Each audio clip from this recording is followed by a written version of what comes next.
Oh, I'm sorry, I didn't see you come in. How are you there? Come on.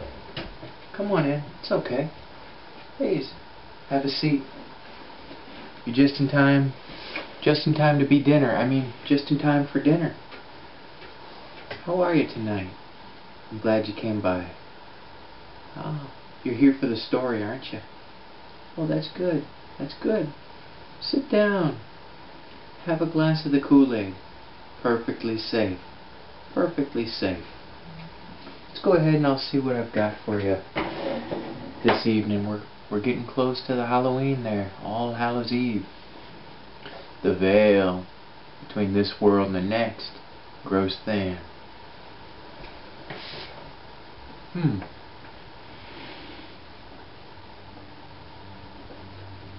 Okay. Through the nighted land I walk, with shiftless melancholy. With the dead my soul doth talk, of blood upon the holly. Through shadowed keep my dead feet stroll, toward a choking end. For once I've paid the piper's toll, the death angel he will send.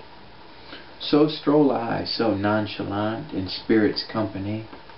Though do not think I am gallant, it's just false gallantry. Inwardly my heart is screaming, spirits drowning out its cry. Through my veins red ice is streaming, for very soon I die. Joseph Moore, the ghosts implore, why walk ye still? Your home is no more, the more with death you must fill. Wicked shades, get ye gone, I say to those cold imps. I shall my walk carry on, till off my life force limps. Succor not the thought of life, death is your lover now.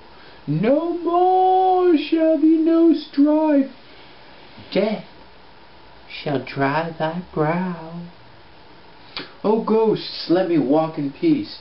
Your ramblings make me think that death's power is at a cease, and I walk not on a brink.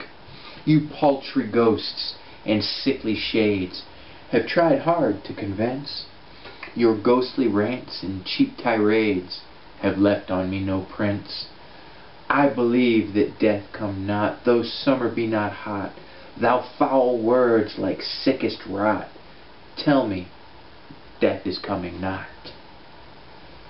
Now spirit's fury doth erupt, like tearing metals cry.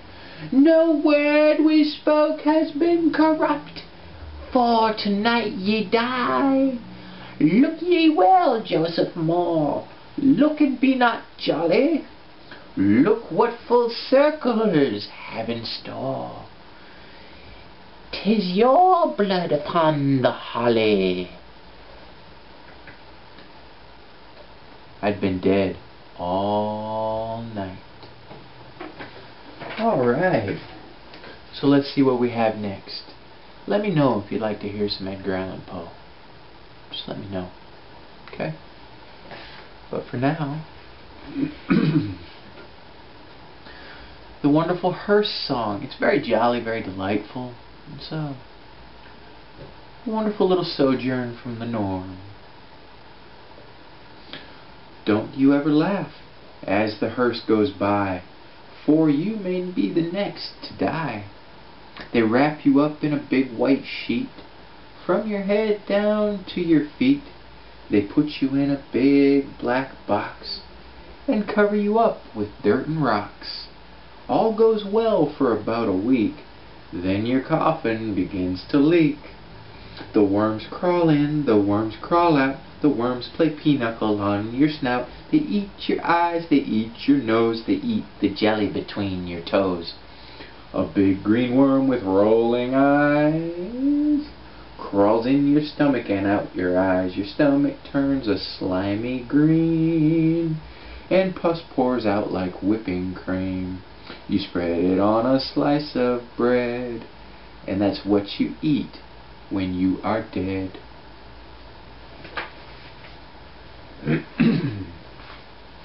Now a real story. A story. The Wendigo. A wealthy man wanted to go hunting in a part of northern Canada where few people had ever hunted. He traveled to a trading post and tried to find a guide to take him, but no one would do it. It was too dangerous, they said. Finally he found an Indian who needed money badly, and he agreed to take him. The Indian's name was Defago. They made camp in the snow near a large frozen lake. For 3 days they hunted, but they had nothing to show for it. The third night, a windstorm came up. They lay in their tent listening to the wind howling and the trees whipping back and forth. To see the storm better, the hunter opened the tent flap. What he saw startled him. There wasn't a breath of air stirring, and the trees were standing perfectly still, yet he could hear the wind howling. And the more he listened, the more it sounded as if the wind were calling Defago's name. Defago,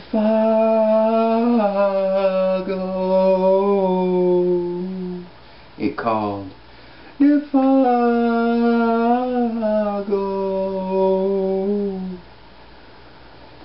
I must be losing my mind, the hunter said to himself.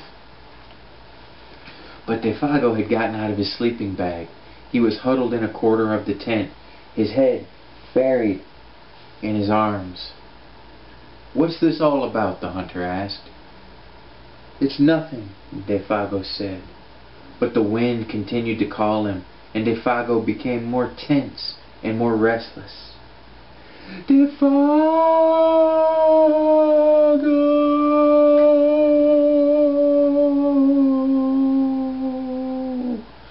it called. Defago.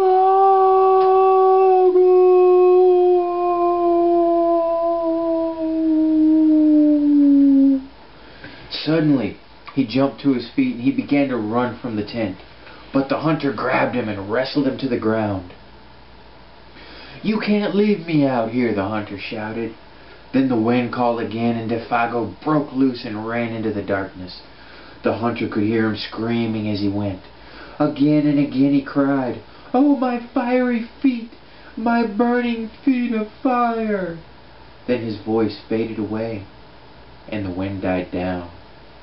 At daybreak, the hunter followed Defago's tracks in the snow.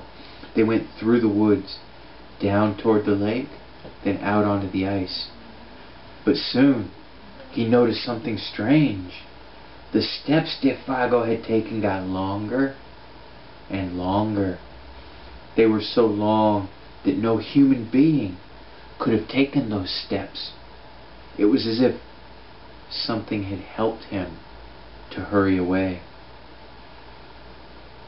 The hunter followed the tracks out to the middle of the lake, but there they disappeared. At first he thought that Defago had fallen through the ice, but there wasn't any hole.